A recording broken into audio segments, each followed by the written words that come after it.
Hi everyone, so let's get straight to the point. I'll be sharing with you 3 nutritional tips for you to lose weight without dieting.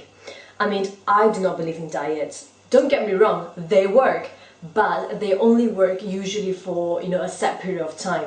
When you go on a diet, what tends to happen is that for example, if you were to go on a liquid diet, yes, you will lose weight, but what you're losing is not fat. All you're losing is just water and muscle mass. At the end of your diet, will you be able to maintain a liquid diet for the rest of your life? The answer is no, and it's not good for you as well. So today, I'll be speaking about ways to eat right. Everybody knows how to eat healthy. When we talk about healthy eating, the first thing that comes to our mind is eat lean meat, have lots of salad, make sure your plate is full of green salad, lean protein. But what about eating right? Because eating right is a key to losing weight. So 3 tips I would like you to follow in order to lose weight without dieting are: tip number 1, your meal intervals. Alright? Tip number 2, nutrition ratio per meal.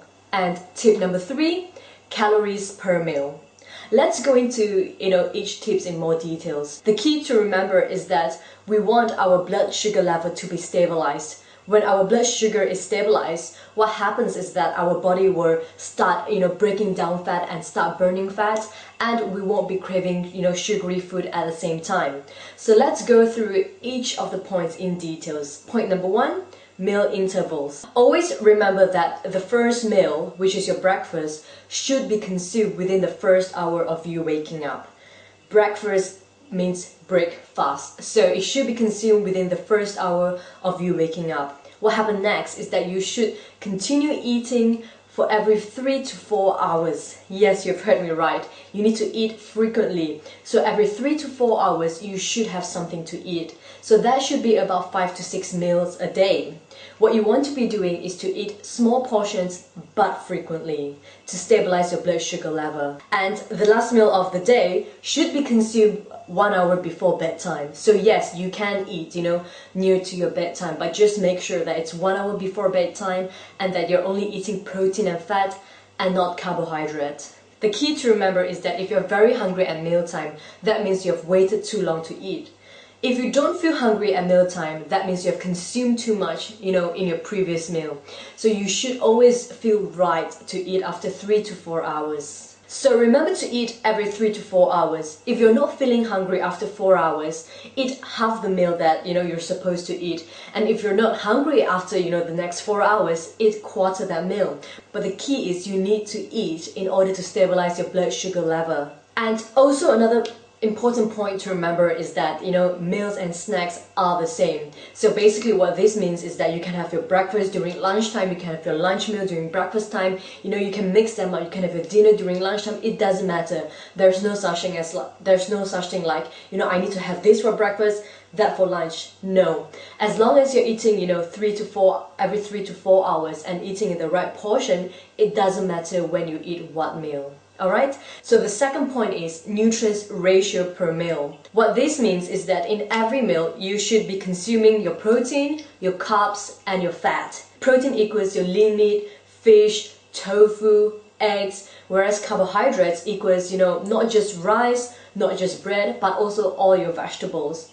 I know there are diets out there saying that you should cut your carbs, but no. If you eat 2 liters carbs, what happens is that your body will start storing fat and your body will stop burning fat, and we don't want that. But at the same time, if you eat too much carbs, your body will store too much fat at the same time and also reduce your energy level.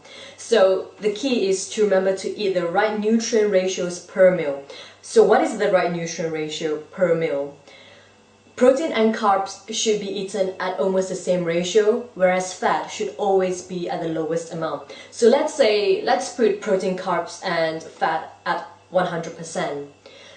Fat should only be consumed about 20%, and that is literally a teaspoon of olive oil, or a teaspoon of butter, or peanut butter, things like that. It's in minimum portion.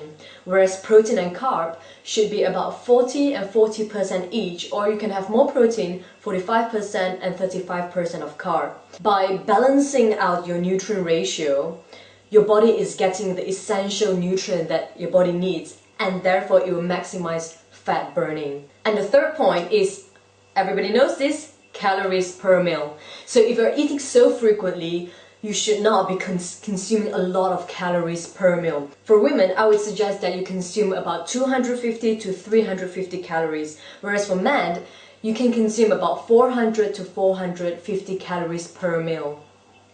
Well, it also depends on your activity level. If you're a very active person, whether being a male or female, then obviously you need to consume more calories. But if you're doing a lot of office work and you're not moving much at all, try to stick to the guideline of 250 to 350 calories for women and 400 to 450 calories for men per meal. So that includes your protein, your carbs, and your fat. Too many calories consumed at a meal increases fat storage and reduces your appetite on the next meal. And 2 little calories consumed at a meal would drop your blood sugar level. Therefore, you will start craving, sugary stuff. And whenever you see something that it's sweet, what will you do? You would just grab it and eat it without even thinking. So, how do we know we're consuming the right calories?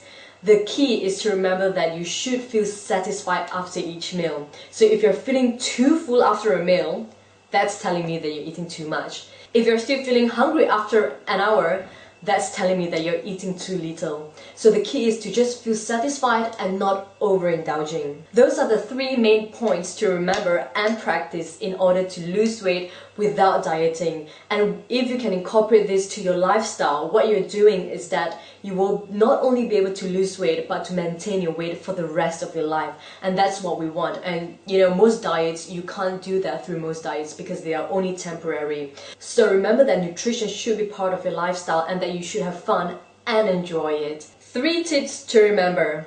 First one, meal intervals. Second one, nutrient ratio per meal. And the last one, calories per meal. And if you can follow this, eat frequently, don't let your body go hungry, neither should you overindulge. I can assure you that you will start seeing results, by losing weight and feeling healthier and fitter. And if there are anything that is unclear, anything that you want more elaboration on, please leave a comment and I will strive to answer them.